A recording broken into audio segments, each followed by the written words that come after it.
Hello friends, तो आज मैं एक इंडोनेशियन हॉरर मूवी को एक्सप्लेन करने जा रही हूँ जिसका नाम है ओमा।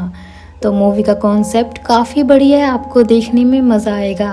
तो चलिए अब बिना किसी देरी के चलते हैं सीधा वीडियो की तरफ। तो मूवी की शुरुआत में हम एक कपल को देख पाते हैं जो कि चुपके से एक रात एक घर में चले जाते हैं। अब यहाँ पर वो लड़का उस लड़की को वहीं पर रखा हुआ एक क्राउन पहनाता है, जिसके बाद वो उस लड़की को प्रपोज करने जाता है और लड़की भी हाँ कर देती है। अब वो लोग रोमांटिक होने ही वाले थे कि तभी बीच में गलती से वो लोग एक पॉट को गिरा देते हैं जिसके अंदर किसी की अस्थियां थी। अब ये अस्थियां गिरने के बाद होता ये है कि उसी से वहाँ पर एक घोस्ट आ जाता है जो कि काफ़ी भयानक थी, जिसको देखकर ये दोनों ही डर के मारे छुप जाते हैं। उनको बिल्कुल भी समझ में नहीं आता कि आखिर हुआ क्या। खैर तभी वो घोस्ट जो होती है वो दूसरे रूम में चली जाती है, जिसके बाद वो लड़का उसके पीछे उसे देखने जाता है कि तभी वो घोस्ट उस पर हमला कर देती है। लेकिन वो लड़की जो होती है वो बीच में आकर उसे बचाने की कोशिश करती है, लेकिन इसके चलते वो खुद ही मारी जाती है क्योंकि उस घोस्ट ने अपना हाथ उसके मुंह के अंदर डाल दिया था, जिसके चलते वो खत्म हो गई। इसके बाद वो लड़का उस भूत से बचकर भागने लगता है और यहीं पर ये सीन शिफ्ट हो जाता है और ये था इस मूवी का इंट्रो। अब यहाँ से सीन चेंज होता है और हम फियोना नाम की एक लड़की को देखते हैं जो कि अपने घर पर थी। फियोना एक मेडिकल स्टूडेंट है और इस वक्त वो अपने कॉलेज जा रही थी। खैर जाने से पहले वो नाश्ता निकालने के लिए फ्रिज की तरफ जाती है, लेकिन तभी उसे कोई आवाज़ लगाता है। ये सुनकर वो शॉक्ड हो जाती है और एक नाइफ को अपने हाथ में लेकर आगे बढ़ने लगती है। तभी होता ये है कि एक फाइल उसके सामने आ गिरती है। इसको चेक करने पर उसे उसकी दादी जी का फोटो मिलता है और दादी को इंडोनेशिया में ओमा कहा जाता है और यही हमारी मूवी का नाम भी है। खैर यहाँ पर हम उसके पीछे एक घोस्टली फिगर को भी नोटिस करते हैं जिसे फियोना नहीं देख पा रही थी। अब इसके बाद वो कॉलेज जाती है जहाँ पर वो क्लास ले रही होती है और इसी बीच क्लास के सारे बच्चे उसकी आंखों के सामने गायब हो जाते हैं और वहाँ पर अंधेरा छा जाता है। फियोना ये सब देखकर काफ़ी डर गई थी कि अचानक से ये सब क्या हो गया कि तभी फियोना के सामने वही घोस्ट आती है जो कि उससे हेल्प मांग रही थी। साथ ही साथ वो उससे ये भी कहती है कि वो वापस आ जाए। यहाँ पर फियोना काफ़ी घबरा जाती है और अचानक से अपनी ग्रैंड माँ के घर पहुँच जाती है। यहाँ पर वो अपनी फ्रेंड लूना को आवाज़ लगा रही थी और तभी वो फिर से क्लास में पहुँच जाती है। यहाँ पर लूना उसको संभालती है और अब क्लास खत्म होने के बाद लूना उससे पूछती है कि आखिर उसे हुआ क्या था, जिस पर वो उसे बताती है कि उसे अपनी दादी के घर के विजन्स दिख रहे थे, जिसमें उसे एक लेडी भी दिखाई दी थी जो कि उससे हेल्प मांग रही थी। यहाँ पर लूना उसे उसकी ग्रैंड मदर की कहानी पूछती है। इस पर फियोना बताती है कि जब वो छोटी थी तब वो अपनी ग्रैंड माँ के साथ ही रहती थी। अब एक दिन अचानक से पता नहीं क्या हुआ, जिसके बाद उसकी माँ अचानक से उसे यहाँ जकार्ता ले आई, यानी कि उनकी ग्रैंड मदर से दूर। उसने आखिरी बार ये सुना था कि उसके ग्रैंडपा की डेथ हो गई है और ग्रैंड माँ काफ़ी ज़्यादा बीमार रहने लगी थी और शायद से यही रीज़न रहा होगा कि फियोना की मॉम उसे वहाँ से ले आई थी। और अब फियोना सोचती है कि शायद से उसे अपनी ग्रैंड माँ से मिलने जाना चाहिए। वो लूना को भी साथ चलने के लिए कहती है और उसको ये बोलती है कि वो लोग आज ही वहाँ पर जा सकते हैं। इसके लिए लूना मान जाती है क्योंकि उसकी ग्रैंड माँ का घर जकार्ता से 3-4 घंटे की दूरी पर ही था। यहाँ पर लूना अपने बॉयफ्रेंड जेफ को भी साथ लेने के लिए मना लेती है, जिसके बाद फियोना कहती है कि वो कार निकालने जा रही है और वो दोनों वहीं पर आ जाएं। इसके बाद फियोना कार निकालने जाती है, लेकिन इसी बीच वो किसी की परछाई को देखती है, लेकिन वो इसको इग्नोर कर देती है। अब पार्किंग लॉट में उसके साथ कुछ अजीब होने लगता है, लेकिन तभी वहाँ पर लूना और जेफ आ जाते हैं, जिसके बाद वो वहाँ से निकल जाते हैं। अब रास्ते में फियोना ड्राइव कर रही होती है कि तभी उसे फिर से वो आवाज़ सुनाई देती है, उसी घोस्ट की जो उससे हेल्प मांग रही थी, लेकिन फियोना इस पर ध्यान नहीं देती। इसी बीच उनके साथ कुछ अजीब घटना घटती है। उनका नेविगेशन मैप जो होता है वो काम करना बंद कर देता है और ये सिर्फ फियोना के साथ नहीं बल्कि उन तीनों के साथ हो रहा था। अब उनको नहीं पता था कि जाना किधर है, इसलिए वो रास्ते में एक आदमी से पूछते हैं उनकी डेस्टिनेशन के बारे में। इस पर वो आदमी कहता है कि वो तो काफ़ी आगे आ चुके हैं, उनको काफ़ी पहले ही एक टर्न लेना था।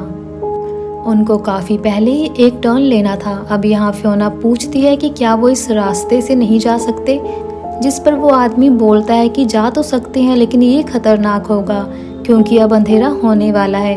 लेकिन वो लोग इसी रास्ते से जाने का डिसाइड कर चुके थे। लेकिन तभी रास्ते में चलते हुए उनके सामने एक घोस्ट अपीयर होता है, जिसको देखकर फियोना अचानक से ब्रेक लगा देती है और यहाँ पर गाड़ी एक पोल से जा टकराती है। खैर यहाँ पर उस घोस्ट को सिर्फ फियोना ही देख पा रही थी, बाकियों को वो नहीं दिखता। अब तभी ये घोस्ट डिसअपियर हो जाता है और अब वो तीनों कार की हालत देखने के लिए बाहर आते हैं। जेफ कहता है कि गाड़ी का रेडिएटर टूट चुका है, इसलिए उन्हें अब यहाँ से पैदल ही आगे बढ़ना होगा और वो लोग ऐसा ही करते हैं। लेकिन होता ये है कि चलते चलते लूना को एक लड़के का घोस्ट दिखाई देता है, जिसको देखकर वो डर जाती है। लेकिन जेफ बोलता है कि ये उसकी थकान की वजह से हो रहा होगा। अब वो आगे बढ़ने लगते हैं, लेकिन वो रास्ता भटक चुके थे, इसलिए वो एक आदमी से रास्ता पूछने की कोशिश करते हैं, लेकिन वो उनकी बात सुने बिना ही आगे निकल जाता है, जो कि बहुत ही अजीब बात थी। अब वो थोड़ा आगे ढूंढते हैं, जिसके बाद उन्हें फाइनली वो घर मिल जाता है, यानी कि उनकी ग्रैंड माँ का घर। उस घर को फियोना देखते ही पहचान लेती है क्योंकि उसने अपना पूरा बचपन वहीं पर बिताया था। यहाँ पर वो लोग बेल बजाने लगते हैं, लेकिन गेट अनलॉक होता है, इसलिए वो अंदर चले जाते हैं। तभी हम नोटिस करते हैं कि वो बेल अपने आप ज़मीन पर गिर पड़ती है। फिर इसके बाद वो अपनी ग्रैंड माँ को आवाज़ लगाने लगती है और उसके बाद उसकी ग्रैंड माँ बाहर आती है, जिसके बाद वो लोग अंदर जाते हैं, लेकिन लूना बाहर ही रुकी हुई थी। खैर इसी बीच लूना को एक परछाई दिखाई देती है जो कि इधर से उधर जा रही थी। तभी हम देखते हैं कि फियोना अंदर थी और उसकी ग्रैंड माँ फियोना के लिए कुछ लेने जाती है और तभी फियोना भी लूना को अंदर बुलाती है क्योंकि बाहर खड़े रहना ठीक नहीं था। तभी फियोना की ग्रैंड माँ उसके लिए कुछ खाने को लाती है जो कि वो उसके बचपन में बनाती थी और फियोना को काफ़ी पसंद भी था। अब होता ये है कि रात हो जाती है, जहाँ पर उन लोगों को ये पता चलता है कि उसकी ग्रैंड माँ के यहाँ पर बिजली है ही नहीं, इसलिए वो केरोसिन लैंप को जलाती हैं। और एक अजीब बात और थी कि यहाँ पर उन लोगों के फ़ोन भी काम नहीं कर रहे थे, सिग्नल्स नहीं आ रहे थे। फियोना अपनी ग्रैंड माँ से पूछती है कि उन्होंने उसकी मॉम को आज तक कॉल क्यों नहीं किया, वो उनकी हेल्प कर सकती थी। इस पर ग्रैंड माँ कहती है कि उसे इनकी अब ज़रूरत नहीं, वैसे भी वो काफ़ी बूढ़ी हो चुकी है और ज़्यादा दिनों की मेहमान नहीं है। ये सुनकर तो फियोना टूट जाती है और काफ़ी दुखी होती है क्योंकि उसे ये लग रहा था कि उन सब ने ग्रैंड माँ की केयर नहीं करी, जिसकी वजह से ऐसा होने वाला है। लेकिन बुढ़ापा सबको आता है और ये होना तो बिल्कुल ही तय है। तभी हम नोटिस कर पाते हैं जो फियोना की ग्रैंड माँ थी वो किचन के अंदर पानी गर्म करने के लिए जाने लगती है ताकि वो चाय बना दे, लेकिन जेफ वहीं पर रुकता है। अब अंदर जाने पर ये दोनों ही दोस्त वहाँ पर रखी हुई फोटोग्राफ्स को देखने लगती हैं और तब जाकर हम जान पाते हैं कि शुरुआत में जो कपल यहाँ पर ख़त्म हुआ था वो असल में इसी घर के अंदर ख़त्म हुए थे। खैर यहाँ पर आगे जाकर लूना ग्रैंड माँ के चेयर को देखती है जो कि अपने आप हिल रही थी, जिसको देखकर वो फियोना को बुलाती है, लेकिन तब तक सब कुछ नॉर्मल हो जाता है। तभी ग्रैंड माँ जाकर उनको ये बताती है कि पानी गर्म हो रहा है और इतने में वो अपने रूम में जा रही हैं रेस्ट करने के लिए।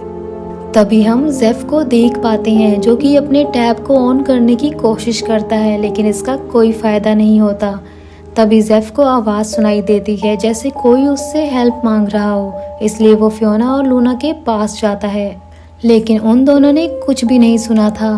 खैर इसके बाद जेफ एक रूम में जाता है, लेकिन वो उल्टे पैर पीछे हो जाता है क्योंकि उससे कुछ टकरा गया था। जबकि पीछे हम एक साय को नोटिस करते हैं और जब जेफ पीछे मुड़ता है तब वो गायब हो जाता है और ये सब देखकर वो काफ़ी घबरा गया था। खैर तभी वो क्लॉक के अंदर भी देखता है जिसके अंदर उसे घोस्ट का रिफ्लेक्शन दिखता है, यानी कि इस घर के अंदर कुछ ना कुछ तो गड़बड़ ज़रूर थी। इनफैक्ट जब से ये लोग वहाँ से निकले हैं, या फिर ये कहें कि फियोना को जब से ये ड्रीम आ रहे थे तब से ही इन सब के साथ कुछ ना कुछ अजीब हो रहा था। तभी जेफ को एक हेल्प की आवाज़ सुनाई पड़ती है और वो जाने लगता है कि तभी वो घोस्ट उसके मुंह पर हाथ रख देती है। इधर हम लूना को देखते हैं जिसके सामने जेफ आता है और वो पोजेस्ड था। वो लूना की गर्दन अचानक पकड़ लेता है और उसको हवा में उठा लेता है। ये देखकर जल्दी से वहाँ पर फियोना आती है और इतने में ही जेफ उसे छोड़ देता है और खुद भी गिर पड़ता है। तभी वहाँ उसकी ग्रैंडमा आती है जो कि जेफ के सर के ऊपर अपने हाथ से कुछ करती है, जिसके बाद जेफ ठीक हो जाता है, लेकिन वो बेहोश हो गया था। यहाँ पर फियोना लूना के पास जाती है और उससे ये पूछती है कि क्या जेफ और उसकी लड़ाई हुई थी, लेकिन यहाँ लूना कहती है कि कोई लड़ाई नहीं हुई। उसे लगता है कि जेफ पोजेस हो गया था और इस घर में हो ना कुछ तो अजीब जरूर है। ये सुनकर फियोना को बहुत गुस्सा आ जाता है। वो उसे भला बुरा सुनाने लगती है क्योंकि वो एक मेडिकल स्टूडेंट है और इतनी पढ़ी लिखी होकर वो ऐसी बातें कर रही थी।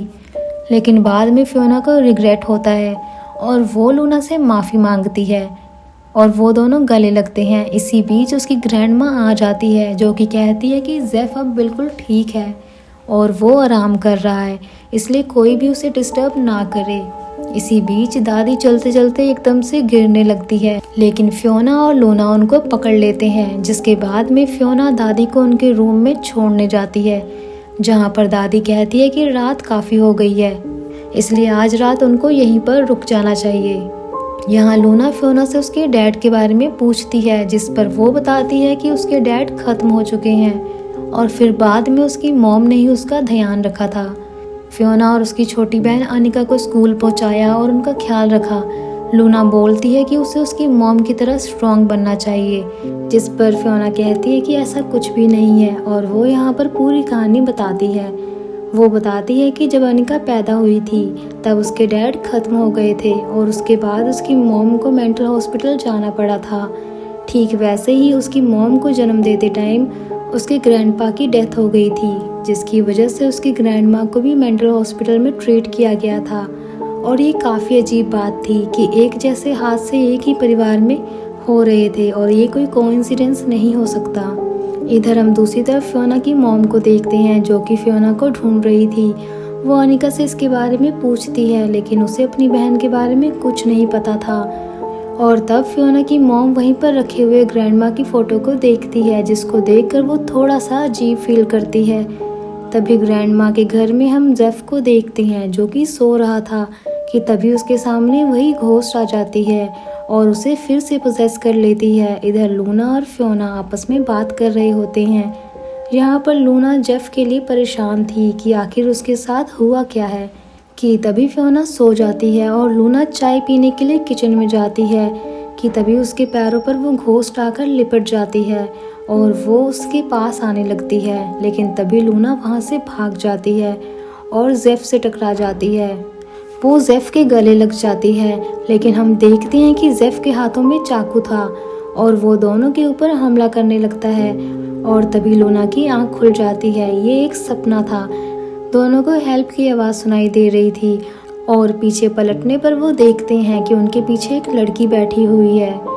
इसको देखकर वो वहाँ से भागने लगती हैं। तभी बाहर उन्हें उनकी दादी मिलती है जो कि अचानक से उनके सामने आ गई थी और फिर से यहाँ पर दादी को चक्कर आने लगते हैं और वो दोनों दादी को पकड़ती हैं और दादी उनको कहती है कि वो यहाँ से बाहर ना जाए क्योंकि बाहर काफ़ी बुरे लोग हैं। और यहाँ पर दादी को छोड़ने के बाद दोनों वहाँ पर उस घर के बाहर निकलने के बारे में सोचती हैं, लेकिन फियोना अपनी ग्रैंडमा को भी बाहर निकालना चाहती थी। फिर वो दोनों अब स्टेयर्स पर जाकर चेक करने लगते हैं कि आखिर वहाँ है क्या, कि तभी उन्हें कहीं से किसी के रोने की आवाज़ आ रही थी जो कि एक रूम से आ रही थी। यहाँ पर फियोना उस रूम को ओपन करने लगती है, लेकिन लूना उसे रोकती है। लेकिन इसके बावजूद भी फियोना रूम को खोल देती है और अंदर जाती है। तभी उनको एक लड़की दिखाई देती है जो कि अचानक से गायब हो गई थी और इसी बीच उन्हें वहाँ पर घोस्ट भी दिखाई देती है, जिसको देखकर वो दोनों भागने लगते हैं। तभी वहाँ पर हम एक लोकल आदमी को देखते हैं जो कि ग्रैंडमा के घर के गेट को खुला हुआ देखकर डर जाता है। साथ ही साथ वो वहाँ पर बेल को भी देखता है जो कि गिरकर टूटी थी। ये देखकर वो भागते हुए विलेज में कुछ लोगों को ये बात बताता है। खैर तभी हम फियोना और लूना को देखते हैं जो कि एक घर के बाहर आकर नॉक कर रहे थे ताकि उनको कुछ हेल्प मिल जाए। तभी फियोना की मॉम के पास एक कॉल आती है जो कि विलेज से ही थी और फ़ोन पर बात करके वो काफ़ी परेशान हो जाती है। इधर दो लोकल आदमी ग्रैंडमा के घर को देखने आते हैं जहाँ पर उन्हें वही बेल मिलती है और वो उसे फिर से फिक्स करने की कोशिश करते हैं, लेकिन तभी एक घोस्ट आकर उन्हें मार देती है। दूसरी तरफ फियोना और लूना उस ब्रिज तक पहुंच जाते हैं जहां से वो आए थे, यानी कि फाइनली वो बाहर निकल गए। वो ब्रिज उनकी कार के पास में ही था। वो पास में जाकर देखते हैं तो वहाँ पर काफ़ी भीड़ लगी हुई थी और वहाँ पर 3 लोगों का एक्सीडेंट हुआ था जो कि ऑन द स्पॉट ही ख़त्म हो गए। और दोस्तों, अब खुलते हैं यहाँ पर मूवी के असली पत्ते। असल में जो एक्सीडेंट हुआ था वो किसी और का नहीं बल्कि इन्हीं तीनों दोस्तों का हुआ था और ये ऑन द स्पॉट ही ख़त्म हो गए थे। जी हाँ, यानी कि अब तक जो यहाँ पर घूम रहे हैं ये इनकी आत्माएं हैं और ये सभी स्पिरिट वर्ल्ड में पहुँच चुके थे। यानी कि जब उनका एक्सीडेंट हुआ तभी फियोना, लूना और जेफ ख़त्म हो चुके थे। और आपको याद होगा कि इन्होंने एक्सीडेंट होने के बाद एक आदमी से रास्ता पूछा था, लेकिन उसने उनकी बातों को सुनकर रिस्पॉन्स नहीं किया। ऑब्वियस सी बात है कि वो आत्माओं को नहीं देख सकता था, जिसके चलते उसने कुछ भी नहीं बोला। और अब जब ये बात इनको पता चलती है तो ये दोनों काफ़ी रोने लगती हैं, जिसके बाद वो रोते हुए फिर से ग्रैंडमा के घर के पास पहुंच गए थे। जिसके बाद वो अंदर जाती हैं जहां पर वो दोनों धीरे धीरे घोस्ट बनती जा रही थी। तो हुआ ये था कि जब ग्रैंडमा के हस्बैंड ख़त्म हुए थे तब ग्रैंडमा काफ़ी ज़्यादा सैड रहने लगी थी। और अभी इसी बीच एक दिन वो शुरुआत वाला कपल वहाँ पर आ गया था और उन्होंने ग्रैंडमा के हस्बैंड की अस्थियों का जो पोट था वो गलती से गिरा दिया, जिसकी वजह से शायद हुआ ये कि इनके परिवार के ऊपर जो कर्ज था वो शायद से रिलीज़ हो चुका था। यहाँ पर एक बात बताई गई थी कि जब भी कोई बच्चा पैदा हुआ करता तो उसके पिता की मौत हो जाया करती थी और साथ ही साथ जो माँ होती थी उसको कोई ना कोई मेंटल इशू हो जाया करता। तो माइट भी एक संतान के रूप में इन्होंने डीमन से कुछ डील करी होगी और वो डील ये होगी कि जब भी कोई बच्चा पैदा होगा तो उसे डीमन को भेंट में देना होगा। लेकिन इन लोगों ने ऐसा नहीं किया, जिसके चलते हस्बैंड को ये डीमन ले जाया करते हैं और बाद में जो फीमेल होती है उसको भी वो टॉर्चर किया करता था। अब जो शुरुआत वाला कपल होता है उसमें से जब लड़की की मौत हो गई थी तो वहाँ पर ग्रैंडमा आती है, जिसको इसी शैतानी आत्मा ने पोजेस कर लिया था।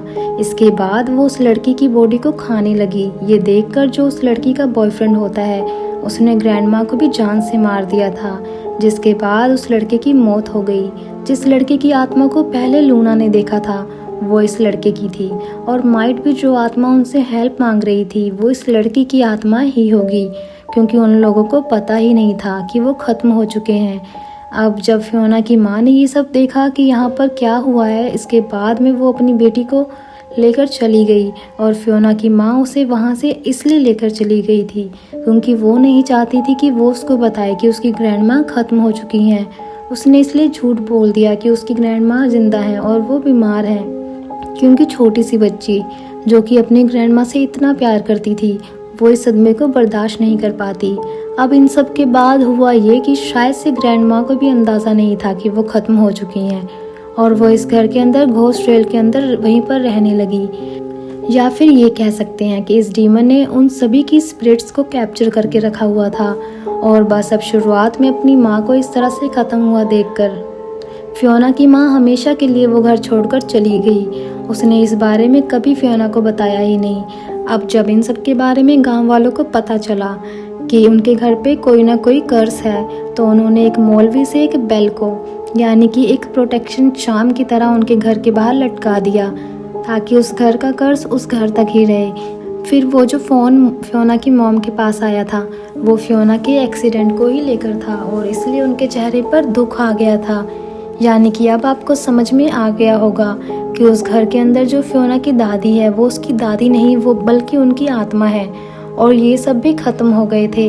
आखिरी दिन में हम फियोना की मॉम को देखते हैं जो कि फियोना को याद कर रही थी और उसी के पास वो डीमन भी होता है। यानी कि अब उसके साथ भी कुछ ना कुछ गड़बड़ ज़रूर होगी। यानी कि ये पूरा का पूरा परिवार ख़त्म होने वाला था। कोई ना कोई डील तो ज़रूर थी जो कि ब्रेक हुई थी।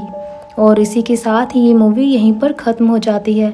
तो दोस्तों, अगर वीडियो पसंद आई हो तो वीडियो को लाइक कर दीजिए और चैनल पर नए हैं तो उसे सब्सक्राइब कर लीजिए। तो मैं आपको मिलती हूँ नेक्स्ट वीडियो के साथ। तब तक के लिए टेक केयर, अपना ध्यान रखें।